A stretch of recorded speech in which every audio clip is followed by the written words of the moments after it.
On this episode of the Locker Room Finance podcast, we're talking with Stefanie Cisneros. She's the Assistant Athletic Director for Life Skills at the University of Texas at San Antonio. UTSA was the first school I ever worked with, and Steph was kind enough to give me the opportunity, and she's always believed in me. We spent over a year just at UTSA figuring out how to make the best financial education program for student athletes, something that's easy on the university staff, easy on scheduling for the teams and coaches, but most importantly, a program that is actually impactful for the student athletes. If we haven't met, my name is Connor. I own Locker Room Finance, and we provide financial education that athletes actually enjoy so they can win with money. Hope you enjoy this episode with Stefanie Cisneros from UTSA. So you've been at UTSA for 25, I guess this summer will be 26 years. It's a long time. For some reason, I had 17 in my head. Is that 26 years in student athlete development? Was in the Career Center. Okay. So like campus? Yes, campus Career Center. So under Student Affairs at the time, that's changed now. But I started working there as a work study. Okay. So when you were in school? When I was in school. Wow. 1999. Good. So for all the young people out there. Yeah. What's a college freshman born at today? Like 2007, 2006? Well, my daughter's 21, and she was born in 2003. Yeah. So that kind of adds up. Yeah, so I'd say like 05, 06 is a freshman. You have two kids? I do. Okay, so one is 21 and the other is 12. Yep, okay. How did you get from working in the Career Center, was that what it was? The Career Center, yeah. How did you get from the Career Center over to athletics? So I came to UTSA with the sole purpose of going to med school as a college student. I am not a doctor. So I started out as a bio major. Yeah. At some point, I was like, I don't know if this major's for me. Didn't feel right. So I changed. I still wanted to be a doctor, so I just changed to like a medical, I can't even remember the name of the program, laboratory sciences or something like that. Then I changed again. And like many college students do, like most people change degrees, and landed on kinesiology, because sports was a big part of my life growing up. Playing sports? Playing sports. Cool. What was your sport? What was your best sport? That's a good question. I played everything. I was in a small school. I played basketball. I played tennis. I ran track, volleyball. Yeah. All of it. I played golf. Yeah. One season because they needed an extra person to make a team. Yep. And the coach was like, hey, do you want to play golf?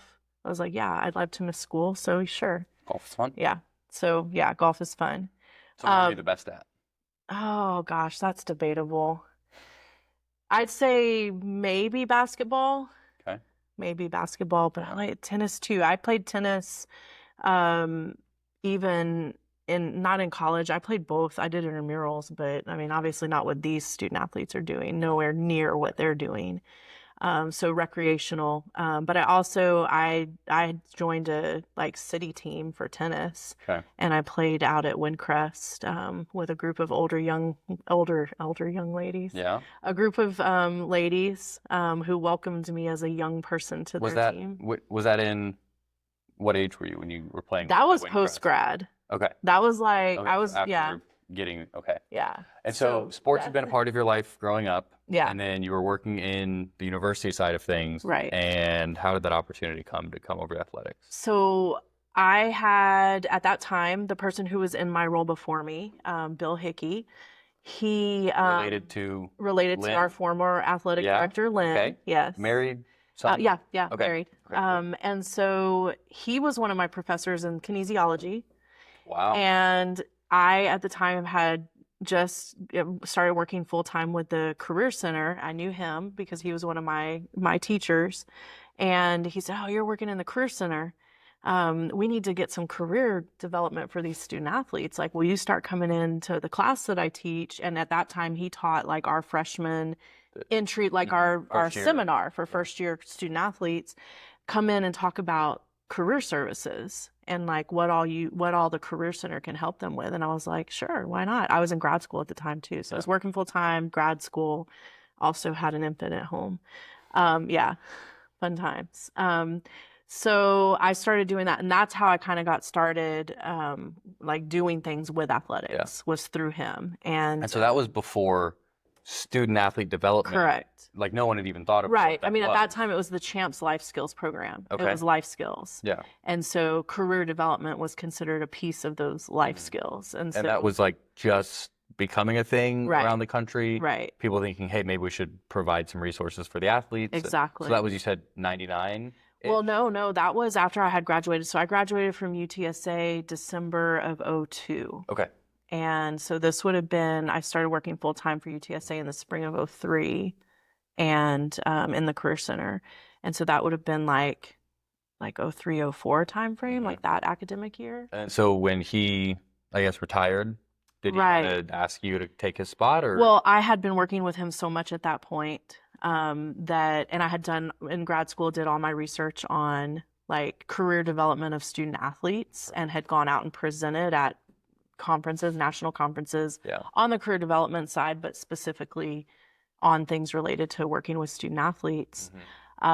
Created a whole new position that didn't exist. My director at the time was like, we don't have a person who is specifically working with the student athletes.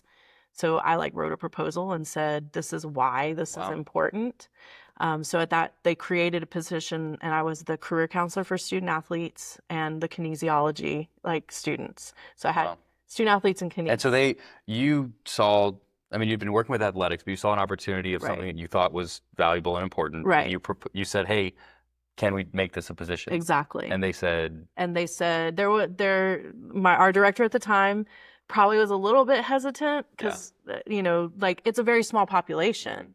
So in comparison to like what my counterparts had, it was a very small population. But I think that she saw the need, she saw the value, she saw that there was a lot of work that could be done in the area. So I was fortunate to have her support. Yeah, that's cool. And also the support of the athletic department. So that was huge as well. And then, so your role, because I know, what's your title today? Today, life skills coordinator? It is, but it's so funny because everybody refers to it as student athlete development. Yeah. So on paper, like with HR, it's assistant athletics director for life skills. Yeah, because all universities call it something different. Yeah. And so is that a title that you had created way back then? No, that was morphed into it? It morphed into it. Okay. It morphed into it.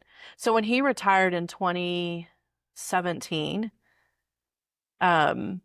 his position became open, and the associate AD at the time was like, well, I mean, aren't you going to apply for it? Yes, I am. And so then. And so since 2017. Sorry, not 2017, 2016. So since 2016, you've been in your current role officially, but you'd been doing stuff with that for 10, 15 years before. Right. Okay, so if you took 2016 Steph and put her in today's college athletic environment, what would the biggest surprise be? Like what would the biggest shock be? Probably the direction of NIL and just the changes. The obviously great changes. We were very excited that some of that came to fruition in 21, and it gives our student athletes an amazing opportunity to capitalize on their name, image, likeness. But fast forward, and it doesn't look exactly like what I anticipated it would look like at the time. It's a lot different. I, at the time, thought it was going to be, and it still is, those student athletes that have a YouTube channel and want to make money off of their YouTube channel and, create their own line of clothing and, building their own business, entrepreneurs and so that side of things. So it's definitely morphed into a little bit different. So because your whole career in college athletics up until 2021, I guess you had seen opportunities where athletes could make money, absolutely, but weren't allowed. They weren't allowed to. So thinking about NIL, where do you think NIL will end up? Oh, that's 5, 10, 20 years down the road? That's a good question. I don't have a crystal ball. Yeah. I certainly wish I did. But knowing that we have some changes that'll be announced and some different things that are coming down the pipeline in terms of once the House settlement is revenue share. Yes, and the revenue sharing. Like I think that is going to change things. I think that there'll still be those opportunities that are there for those brand partnerships for our student athletes. But I think the landscape is going to look a little bit different. Yeah. And until April, I don't know. I don't know what it's going to look like. Even, I mean, I feel like the next 2 to 4 years is still going to be a little bit uncertain. Right. I do think there's a lot of opportunity for improvement there. I think there's a lot of opportunity for them to learn. So, sometimes we look at it and it's like, okay, these are great opportunities for our student athletes, obviously, to capitalize on their name, image, likeness, and that's a whole whole set of skills in and of itself. Yeah. Are they managing brand you? Are they managing themselves in a way that a company would want to give them money, want to work with, or exactly. And so that's a whole thing in and of itself. And but the flip side of that is what we do with them, and what your company does with them is a life lesson of how to manage their finances.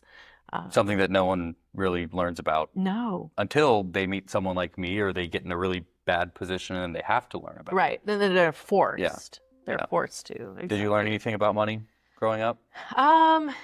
Interesting. No, probably not very much. Not in our house, not necessarily like I would hear things here and there, but not like sitting down and actually talking about it. What did financial education look like? I mean, I guess you were probably a part of the process that was kind of building resources and stuff through, the 2000s, 2010s. Before we kind of started all this locker room finance stuff, what did financial education look like for a few years prior to that at UTSA? When I taught when Bill taught the first year class, when they would come in, and at that time calling it the life skills class, now it's our AIS class for student athletes. We would actually bring in somebody from financial aid. Financial aid offered this program called Rowdy Sense, and it was basic budgeting. So they did a really good job. They would come in, they would talk about how to budget your money. It was very simple, and pretty much a worksheet, what's coming in, what's going out. And nothing really, too intense, but just giving them a foundation, and thinking about that. The other thing was that some of our student athletes came in and they didn't have checking accounts. So as they became an adult and they're at school, having those conversations with them about checking accounts, how to write a check, how to, look at your bank statement, what that means, don't overdraft your account. Having those conversations. And so those were some of the things that we talked about. Then it kind of evolved into getting some of our connections. So we had some speakers that came in, and from local groups that would come in and have the conversations with them from a credit union's perspective or a banking perspective. So again, just basic budgeting. And was that something that y'all offered as optional, or it was like you would get all the teams together at once? Or? So it was mandatory for those first year student athletes. So it was in that first year class, right? Exactly. So it was in that first year class. But then we would do some of as it kind of evolved, we would do, here's when the workshops are taking place, send it out to the coaches, and then, mandatory that your student athletes have to attend one of these so they could pick which date worked best. Or we would do it as, here we're offering this as an optional workshop to kind of continue that education. And then I hadn't heard the story before about you presenting to your director and saying, hey, here's a job that I think could be really valuable. Can we do it? That's the exact same thing that I did with you 3 years ago or so. I remember the first time we met in the lobby. I mean, we knew each other before that from backyard stuff and everything. But I remember the first time we met in the lobby. Do you remember what you said? I don't. You said, oh, it's you, Connor Smith, not another Connor Smith. I guess you were worried that it might be some random Connor Smith. Random Connor Smith reaching out to me. But that made me feel good, because leading up to that, I mean, for probably 4 months leading up to that, I was dreaming, what could this look like and what could we do? And I didn't call it locker room finance yet, but I knew it could be a potential, avenue for my future that I'd want to pursue, because it's sports and it's money and it's presenting and all the things that I like and that I'm good at.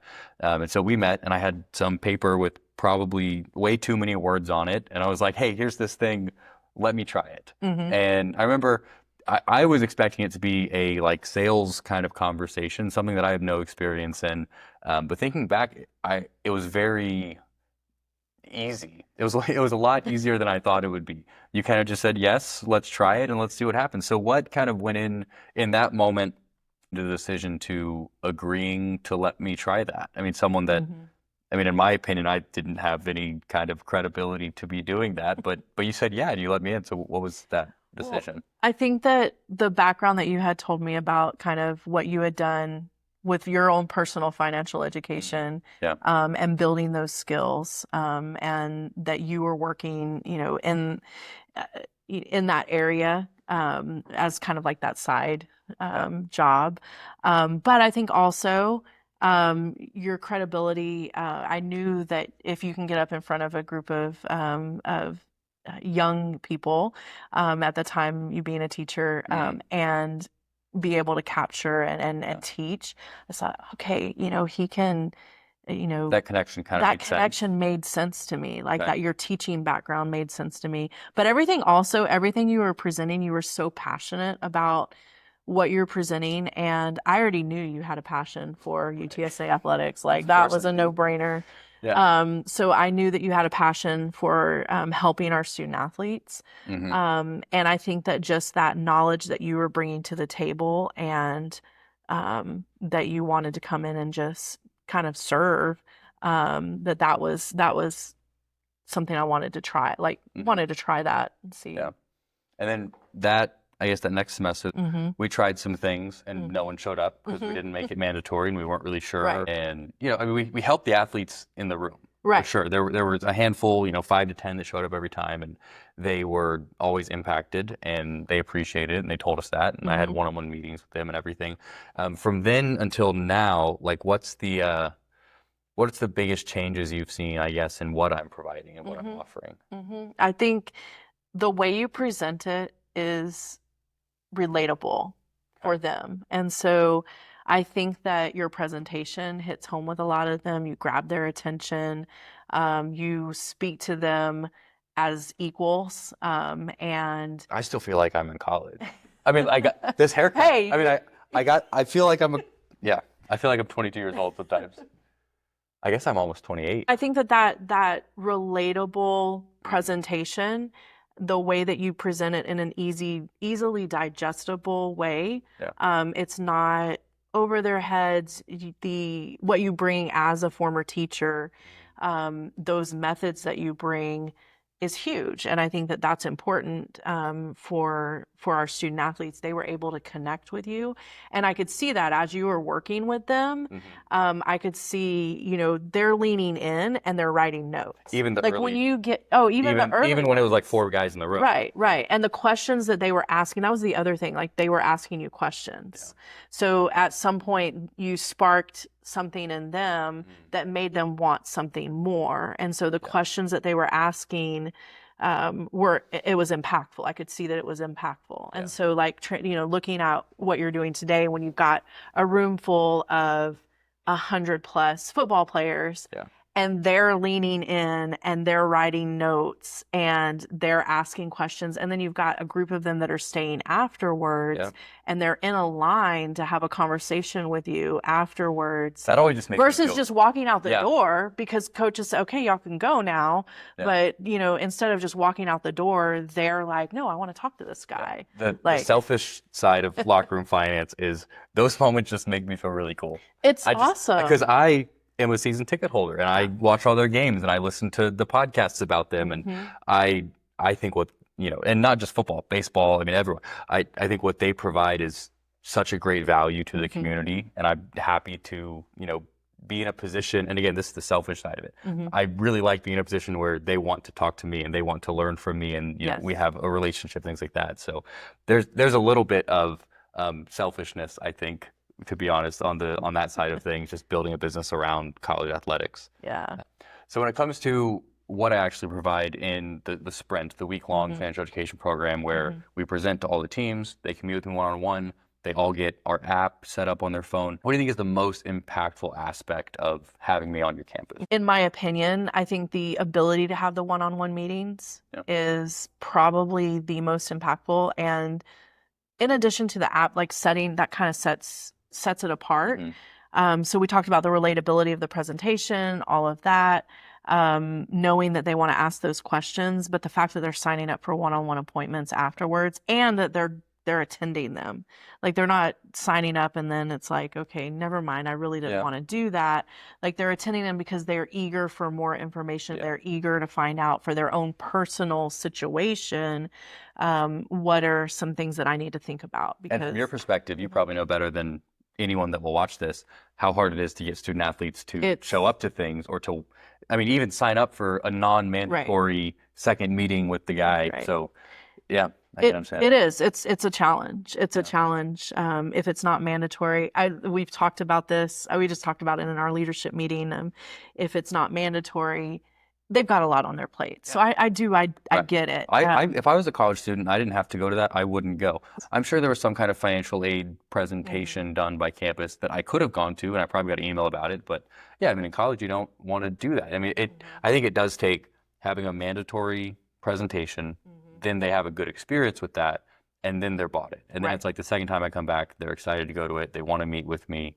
And so, yeah, but definitely having it. And that's why we schedule it the way that we do. Right. You know, you were very helpful in forming what is now the Locker Room Finance Sprint, and the way that I do it with other schools is because we realize if we do it team by team by team, we say, hey, you have these 5 or 6 days, pick the 45 minutes that works best for your team. And most coaches can swing that, and they understand that, and they appreciate that. Right. So. Versus, a Monday, here's two options. Monday at 6. Monday at 6 p.m. See you there. Yeah. We've got class. 7:30 p.m. Right.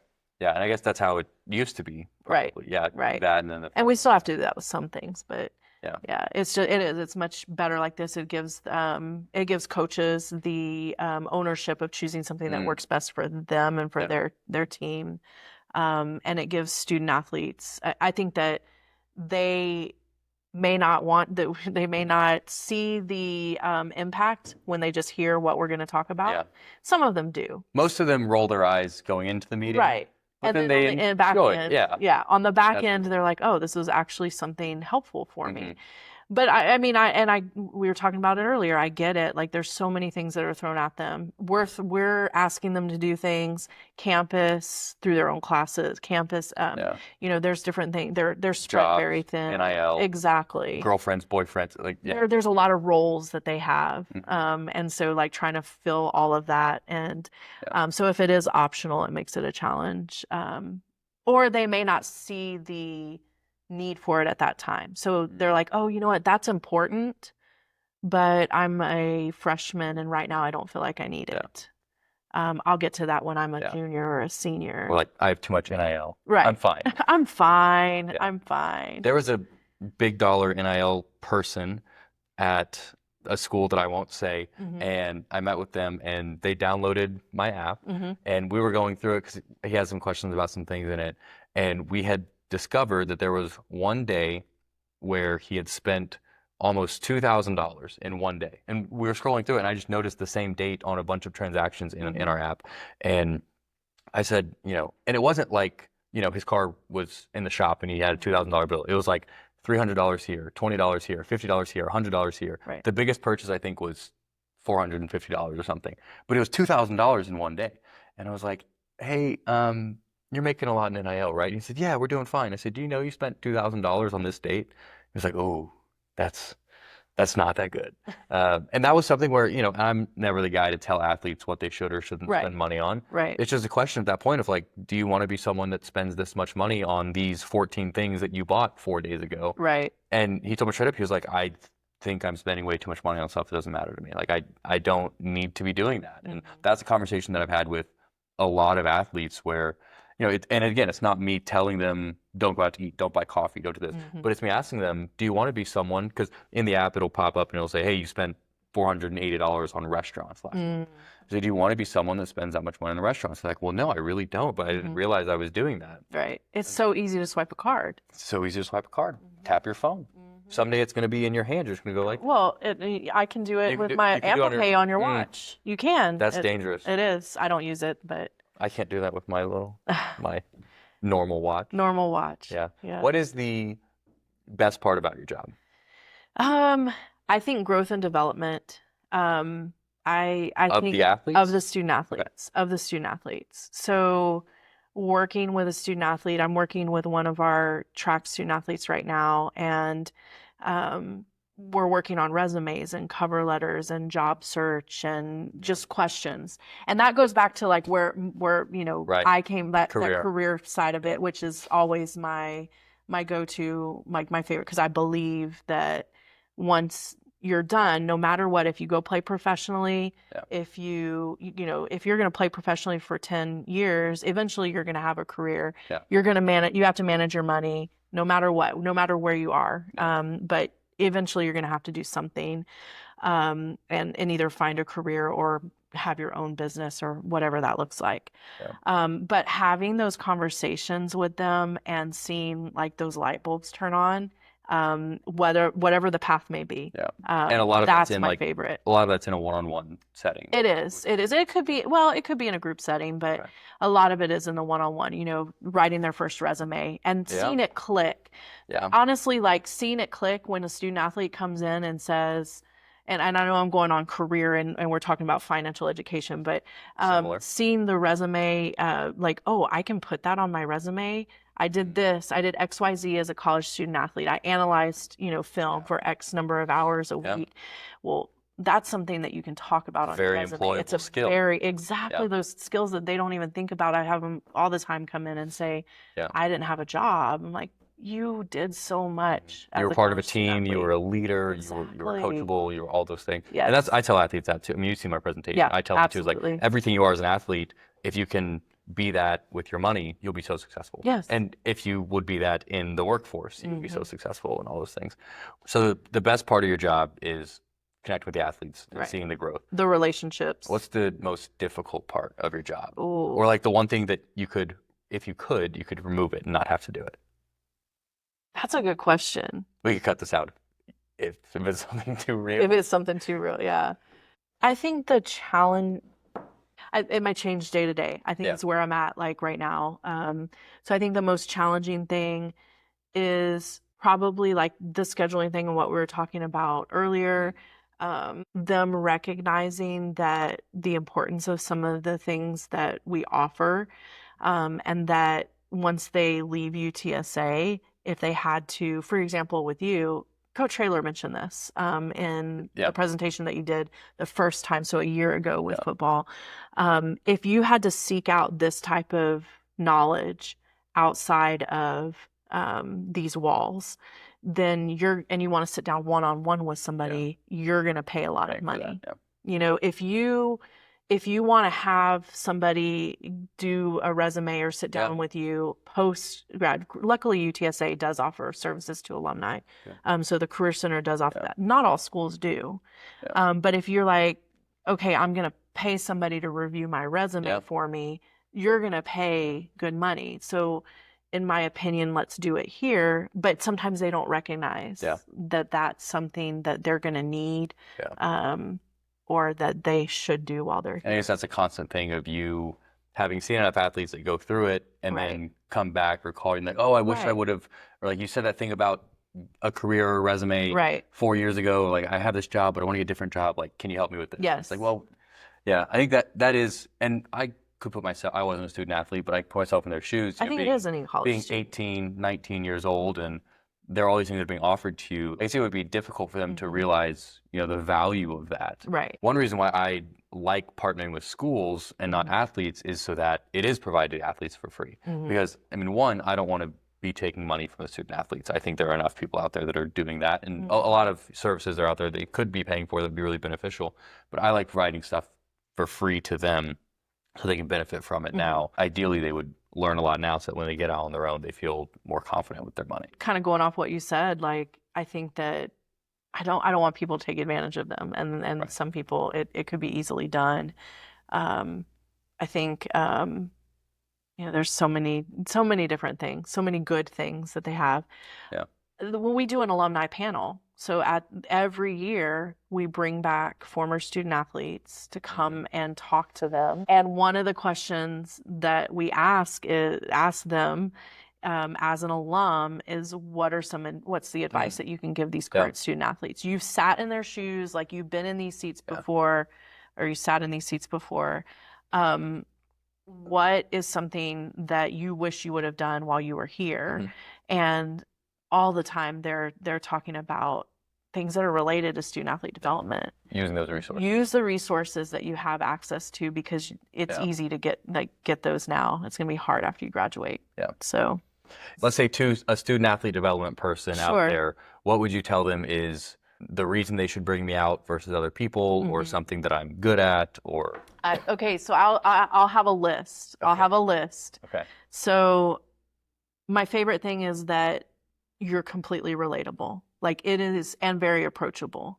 So you don't come in, a suit and make it to where, like, oh, I'm the finance guy. And not that our other presenters ever, did that, but I think that breaks the barrier down to where they feel, yes, exactly. You're on their level. I'm only wearing a collared shirt today because of the haircut. I figured it has to. You got to match it. Balance it out. Yeah, exactly.